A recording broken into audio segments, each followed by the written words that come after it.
વિદ્યાર્થી મિત્રો, 4 માર્ચે એટલે કે મંગળવારે છે એકાઉન્ટનું પેપર. ઇકો અને બીએ ના પેપર કમ્પ્લીટ થઈ ગયા છે. તો એકાઉન્ટની અંદર પણ આપણે ઝૂકવાનું નથી, ઝૂકેગા નહીં સલાહ. આમાં પણ આપણે ધમાકો કરવાનો છે. એની માટે જ સેક્શન સી ના મોસ્ટ ઇમ્પોર્ટન્ટ ક્વેશ્ચન છેલ્લી ઘડીએ તમારી માટે લઈને આવ્યો છું.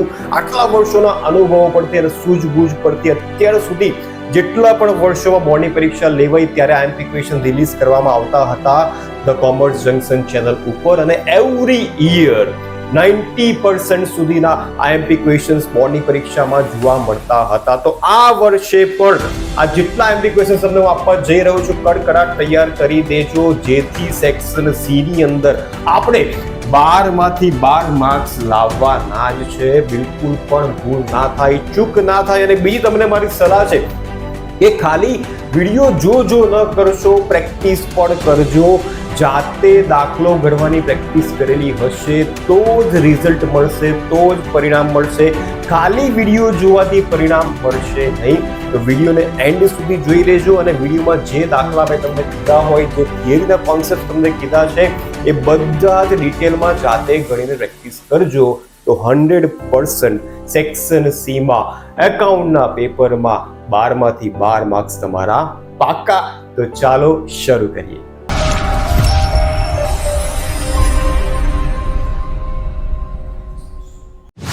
વિદ્યાર્થી મિત્રો, સેક્શન સી માં કુલ 6 દાખલા આવવાના છે. 31, 32, 33, 34, 35 અને 36. બધા દાખલાના માર્ક્સ 3 છે. 6 માંથી તમારે 4 દાખલા ગણવાના છે. 4 તરી 12 માર્ક્સ તમને મળી જશે. 6 માંથી કોઈ પણ 4, 2 એક્સ્ટ્રા ચોઇસ તમને મળવાની છે. તમારે જાતે ડિસાઈડ કરવાનું છે કે 6 માંથી મારે કયા 4 દાખલા ગણવા છે.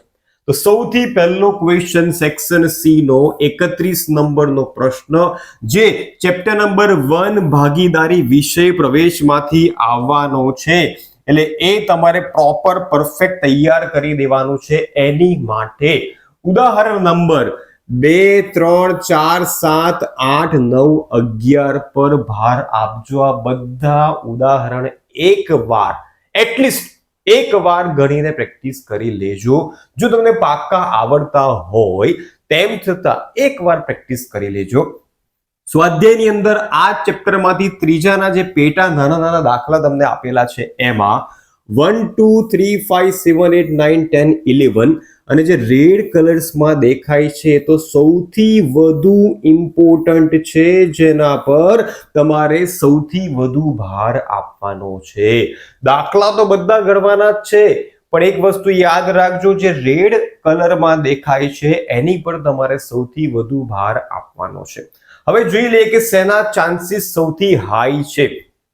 તો મને એવું લાગે છે કે આ વર્ષના પેપરમાં જે કમિશનની ગણતરી વાળા દાખલા છે એના ચાન્સીસ અત્યારે સૌથી હાઈ લાગી રહ્યા છે.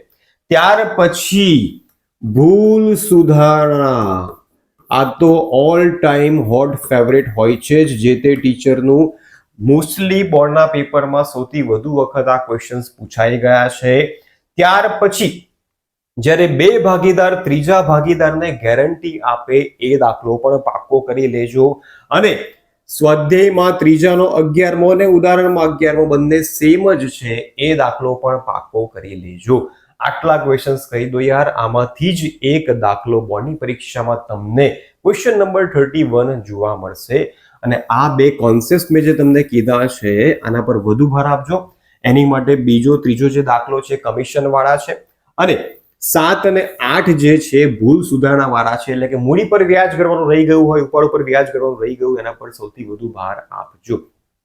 ટૂંકમાં યલોમાં દેખાય છે બધા જ દાખલા ગણવાના જ છે અને રેડ ઉપર વધારે ભાર આપવાનો છે. આટલું કરીને જજો, બેડો તમારો પાર થઈ જશે અને એકાઉન્ટ્સમાં તમે ઇઝીલી બૂમ બ્લાસ્ટ ધમાકો કરીને જ આવશો. મને વિશ્વાસ છે તમારી પર. ત્યાર પછી ચેપ્ટર નંબર 4, એક પ્રશ્ન ચોથા ચેપ્ટરમાંથી આવશે. 32મા નંબરનો પ્રશ્ન. એમાં ઉદાહરણમાં અને સ્વાધ્યાયમાં સેમ ટુ સેમ ક્વેશ્ચન્સ છે. ત્યાગ શોધો અને લાભ શોધો. એટલે ઉદાહરણના એક પણ દાખલા નહીં કરો તો ચાલશે, ગોખશો નહીં. આના વિડીયો આપણી ચેનલ પર અવેલેબલ છે. સેક્શન સી ની સિરીઝ મેં મૂકેલી છે, એમાં બધા દાખલા છે, એકવાર જોઈ લેજો. એની માટે સ્વાધ્યાયનો 5, 6, 7, 8, 9 અને 12 તમારે પાક્કા કરવાના છે. એમાંથી 5, 6, 7, 8, 9 આ જે 5 દાખલા છે એ ત્યાગ અને લાભ શોધવાના દાખલા છે. અને જે 12મો દાખલો છે આમનોદ વાળો દાખલો છે, આ પણ પ્લીઝ કરીને જજો, કદાચ આવી જાય તો. આમ તો ત્યાગ અને લાભના જ દાખલા બોર્ડની પરીક્ષાની અંદર આવતા હોય છે, પણ એક વખત આની ઉપર પણ ભાર આપજો અને 12મો પણ સાથે એકવાર જોઈને જજો. રાઈટ? તો ત્યાગ શોધો અને લાભ શોધો, આ બધા જ દાખલા પરફેક્ટ કરી દો, સાથે 12મો પણ એકવાર જોઈને ગણીને જજો, કેમ કે રિસ્ક નથી લેવું. આપણે સેક્શન સી ની અંદર 12 માંથી 12 લાવવા જ છે, અને 12 માંથી 12 લાવવા હોય તો સેજ પણ રિસ્ક લેવાય નહીં. આપણને ખબર હોય કે આટલું કરવાનું છે તો બસ કરવાનું છે અને કરી જ દેવાનું છે. તો ગેરંટી સાથે 12 આઉટ ઓફ 12 તમારા સેક્શન સી ની અંદર આવી જશે. હવે આવે છે ચેપ્ટર નંબર 7, એટલે કે ભાગીદારીનું વિસર્જન, જેમાંથી કુલ 2 પ્રશ્નો આવવાના છે, 33 અને 34. બંને ક્વેશ્ચનમાં કાં તો બંને દાખલા હોઈ શકે, કાં તો એક દાખલો અને એક થિયરી હોઈ શકે, પણ ચાન્સીસ સૌથી હાઈ એક દાખલો તમને જોવા મળશે અને સાથે તમને એક થિયરી ચોક્કસથી જોવા મળશે જ. થિયરી પણ કઈ કરવાની છે, દાખલા પણ કયા કરવાના છે, બધું મેં તમને અહીં આપેલું છે, પ્રોપર કરીને જજો. ઉદાહરણની અંદર જે પહેલું ઉદાહરણ જેમાં પેટા તમને ટ્રાન્ઝેક્શન છે, કયા વ્યવહારો આપેલા છે, એની આમનું જ તમને આપેલી છે. એમાં 2, 4, 6, 11, 4 4 વેરી મોસ્ટ ઇમ્પોર્ટન્ટ છે, પરફેક્ટ પાકું કરીને જજો. સ્વાધ્યાયની અંદર ત્રીજાનો ચોથો very very very most important છે. રાઈટ? કે નીચે આપેલી બાકીઓનો નિકાલ કઈ રીતે કરશો એ બોર્ડની પરીક્ષામાં આવે છે, એટલે ત્રીજાનો જે ચોથો ક્વેશ્ચન છે પાકો કરી દેજો. ત્યારબાદ ચોથાનો 7મો દાખલો, જેમાં તમને કુલ મિલકતો 2 લાખ રૂપિયા આપેલી હોય છે અને એની આમનોંધ તમારે કરવાની છે, એટલે એ પણ પ્રોપર પાકો કરી દેજો. સ્વાધ્યાયમાં 5મા દાખલાની અંદર પેટા દાખલા તમને આપેલા છે, એની માટે 1, 2, 4, 5, 7, 8, 9, 11, 12 એમાં પહેલા, ચોથા, 5મા, 7મા, 9મા અને 12મા પર સૌથી વધારે ભાર આપજો. છઠ્ઠાની અંદર 1, 2, 3, 4, 5, 6, 7 બધા જ કરવાના છે, એમાં પહેલો, ત્રીજો અને છઠ્ઠો આ 3 ઉપર સૌથી વધારે ભાર તમારે આપવાનો છે. ચેપ્ટર ઈઝી છે, સમજી લો. એક વસ્તુ યાદ રાખજો, મીજ અને દેવું. શું યાદ રાખવાનું છે? મીજ અને દેવું. જ્યારે પણ તમે માલ મિલકત નિકાલ ખાતે લઈ જાઓ ત્યારે મિલકતનું ખાતું હંમેશા જમા થાય, બસ આ મગજમાં ફિટ કરી દો. અને જ્યારે કોઈ દેવું આપણે માલ મિલકત નિકાલ ખાતે લઈ જતા હોય ત્યારે દેવું હંમેશા તમારે ઉધાર કરવાનું છે. મિલકતનું ખાતું બંધ કરીને જમા કરવાનું છે અને દેવાનું ખાતું બંધ કરીને ઉધાર કરવાનું છે. બસ આ પહેલી અગર તમારી આ રીતના થઈ જશે. ત્યાર પછી જો ધંધામાં રૂપિયા આવતા હોય તો આખા ચેપ્ટરમાં એક જ આમનોંધ થાય, તો એ શું થાય? તો રોકડ અથવા બેંક ખાતું ઉધાર કરી દેવાનું અને માલ મિલકત નિકાલ ખાતું તમારે જમા કરી દેવાનું છે. કઈ રીતે? જો ધંધામાં રૂપિયા આવતા હોય, કોઈ પણ રીતે આવતા હોય, મિલકત ના હોય કે ગમે તે હોય, આ જ આમનોંધ થાય આખા ચેપ્ટરમાં. રોકડ બેંક ખાતે ઉધાર, મામીની ખાતે જમા. અને જો ધંધામાંથી રૂપિયા કોઈ પણ કારણસર જતા હોય, રોકડ જતી હોય, તો આ આમનોંધને ઊંધી કરી દેવાની. મામીની ખાતે ઉધાર, તે રોકડ બેંક ખાતે જમા. બસ આ કોન્સેપ્ટ મગજમાં ફિટ કરી દો, બધી આમનોંધ તમે ઇઝીલી કરી શકશો. થિયરીની વાત કરીએ, થિયરી પણ એક પણ છોડશો નહીં. થિયરી બોર્ડની પરીક્ષામાં આવે છે, દાખલા પણ કરવાના છે અને થિયરી પણ કરવાની છે. બિલકુલ ચાન્સ હવે લેવાનો નથી, કેમ કે આપણે સારામાં સારું પરિણામ લાવવું છે. ટૂંક નોંધ વેરી વેરી મોસ્ટ ઇમ્પોર્ટન્ટ, ઘણી બધી વખત બોર્ડની પરીક્ષામાં આવી ગઈ છે, માલ મિલકત નિકાલ ખાતાની ટૂંક નોંધ. ત્યાર પછી બીજા ક્રમાંકે અદાલત દ્વારા વિસર્જનના સંજોગો, આ પણ બોર્ડની પરીક્ષાની અંદર આવી ગયું છે, આ પણ વેરી મોસ્ટ ઇમ્પોર્ટન્ટ છે. આ બંને સૌથી વધારે મહત્વનું છે, ઇમ્પોર્ટન્ટ છે. ત્યાર પછી તફાવત આપો, ભાગીદારીનું વિસર્જન અને ભાગીદારી પેઢીનું વિસર્જન, તફાવત પણ કરીને જજો, કેમ કે આપણે ચાન્સ લેવો નથી.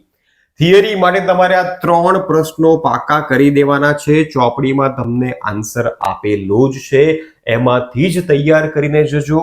જ્યારે તમે ટૂંકનોંધ લખતા હોય ત્યારે પોઈન્ટ વાઇઝ લખજો, ફકરો લખશો નહીં. પોઈન્ટ વાઇઝ તમારે ટૂંકનોંધ લખવાની છે. એક એક પોઈન્ટમાં વચ્ચે એક લાઈનની ગેપ રાખજો. પૂરેપૂરા 3 માર્ક્સ તમને મળી જશે. અદાલત દ્વારા વિસર્જનના સંજોગોમાં કોઈ પણ 6 પોઈન્ટ એક લાઈન છોડીને લખી નાખો, એમાં પણ તમને પૂરેપૂરા 3 માર્ક્સ મળી જશે. તફાવતની અંદર તમને કીધેલું હશે 3 મુદ્દા માંગ્યા હોય તો 3 લખજો, 6 કીધું હોય તો 6 લખજો. એ રીતના તમારે તફાવત પણ થિયરી માટે લખવાનો છે. ટૂંકમાં 2 દાખલા 7મા ચેપ્ટરમાંથી આવશે. એમાં બંને જે પ્રશ્નો છે કાં તો બંને દાખલા હોઈ શકે, કાં તો એક દાખલો અને થિયરી હોઈ શકે. સૌથી હાઈ ચાન્સીસ આના છે, એક દાખલો અને એક થિયરી. એટલે આટલું પરફેક્ટ કરી દેજો, ગણીને જજો. હજુ પણ કહું છું, ગણતરી જાતે કરજો, ખાલી વિડીયો જોજો કરવાથી આવડી જશે નહીં. ત્યાર પછી છેલ્લું ચેપ્ટર સેક્શન સી નું એટલે કે પાર્ટ 2 નું સેકન્ડ ચેપ્ટર ડિબેન્ચરના હિસાબો, જેમાંથી કુલ 2 ક્વેશ્ચન્સ આવવાના છે, 35 અને 36. 7મા ચેપ્ટરની જેમ આમાં પણ એક દાખલો પ્લસ એક થિયરીના ચાન્સીસ સૌથી વધારે છે. 2 દાખલા પણ આવી જાય એવું કહી દઈ, પણ વધારે ચાન્સીસ આના છે, દાખલો પ્લસ એક થિયરી. એની માટે ઉદાહરણ નંબર 12, 13, 14, 15, 22, 23, 12મા પર વધારે ભાર આપજો. અને જે પણ ઉદાહરણ તમને આપેલા સેમ ક્વેશ્ચન સ્વાધ્યાયમાં પણ છે, એટલે બંને એકવાર પ્રેક્ટિસ કરી લેજો. ઉદાહરણ ના કરો છો તો આ ગણવાના છે, અને આ ગણો છો તો પેલા તમે બાકી રાખી શકો છો. ટૂંકમાં કાં તો ઉદાહરણ કાં તો સ્વાધ્યાય બંનેમાંથી એકની ગણીને પ્રેક્ટિસ કરજો. સ્વાધ્યાયની અંદર 16, 17, 18 Satyam Shivam Sundaram very very most important. ત્યાર પછી 20, 25, 26, 27, 28 એમાંથી 25 અને 26 પર વધુ ભાર આપજો વિદ્યાર્થી મિત્રો. હજુ પણ કહું છું, ગણવાના બધા જ છે, પણ જે રેડ કલરમાં દેખાય છે એની પર તમારે વધુ ભાર આપવાનો છે. આ ચેપ્ટરમાં થિયરીની વાત કરીએ તો સૌથી મોસ્ટ ઇમ્પોર્ટન્ટ થિયરી જે વારંવાર બોર્ડની પરીક્ષામાં આવે છે એ છે શેર અને ડિબેન્ચર વચ્ચેનો તફાવત. આ તફાવત તમે એકાઉન્ટમાંથી પણ તૈયાર કરી શકશો અને એસપીસીસી માં પણ તફાવત આપેલો છે. બંનેમાંથી જે તમને યોગ્ય લાગે, ઈઝી લાગે એ મુદ્દા તમે અહીંયા તૈયાર કરી શકો છો.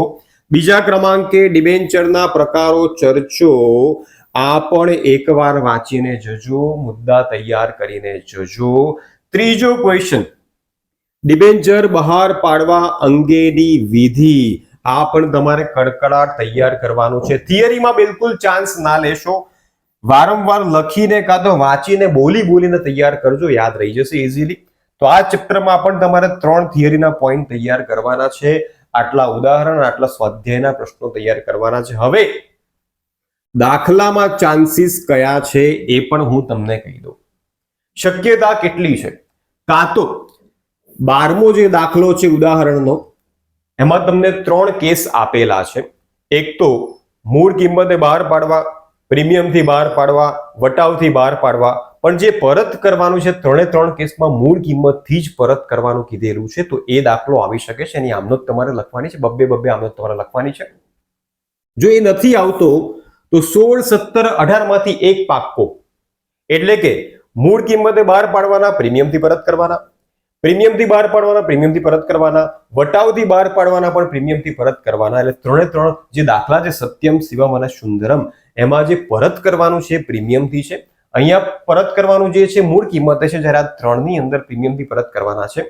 આ એક દાખલામાં તમારે 4 આમનોંધ લખવાની હોય છે. 4 આમનોંધ લખવાના તમને 3 માર્ક્સ મળે છે. એ સિવાય 25મો અને 26મો એના પણ ચાન્સીસ હાઈ છે, જેને આપણે કહીએ છીએ પોતાના ડિબેન્ચર. કાં તો વધુ કિંમતે ખરીદીશું, કાં તો ઓછી કિંમતે ખરીદીશું, અને 2 રસ્તા છે, કાં તો ડિબેન્ચરને રદ કરીશું, કાં તો ફરીથી માર્કેટમાં વેચી દઈશું. તો આ બંને કોન્સેપ્ટ પણ વેરી ઇમ્પોર્ટન્ટ છે. અને છેલ્લો દાખલો જોઈને જજો, ડિબેન્ચરનું શેરમાં રૂપાંતરણ કરવાનું હોય તો સેમ આના જેવી બધી આમનોંધો છે, એ પણ તમને ઇઝીલી આવડી જશે. તો બિલકુલ રિસ્ક ના લેશો. ડિબેન્ચર ઈઝી ચેપ્ટર છે, એક જ પ્રકારની આમનોંધ તમને જોવા મળશે. ખાલી એ જ ધ્યાન રાખવાનું છે કે મૂળ કિંમતે બહાર પડ્યા છે કે પ્રીમિયમથી છે કે વટાવથી છે, બસ એ સમજી લો એટલે તમને આ ચેપ્ટર પણ તમારું ઇઝીલી પાકું થઈ જશે. તો વિદ્યાર્થી મિત્રો, સેક્શન સી ની અંદર 31 થી લઈને 36 દાખલાની તૈયારી તમારે આ રીતે કરવાની છે.